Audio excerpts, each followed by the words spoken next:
Qanchанчы жыл айтайынбы? 98. 27 жыл мурда болуп калат. Ошондо адамдар кээде аябай семейный проблема, кыжалатчылык менен келгенде ушуга айтат эле да 500 жол айт дейт эле. Канча жолу? Ла хаула ва ла куввата илля биллани.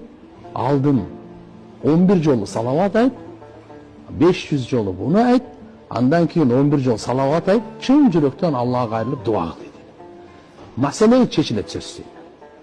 Ушун зикирдин берекеси менен Алла субханаху ва таала сага алхамдулилlah маселени чечип берет. Кайгы, кыжалатчылык кетет, сыноолор, оорлор жеңилдейт, келген балелер жок болот. Ошон үчүн иншалла буну айтып жүрүш керек. Адам канчалык руханияттан узактаганда мунанын сандарына газ бериш керек да. Бериш керек экен. Көбүрөөк туш керек. Себеп дегенде баягы биз бир аз эле айтып койгон менен маселе чечилбейт. Буну көбүрөөк басым коюш керек. Иншалла. Ушунун берекеси менен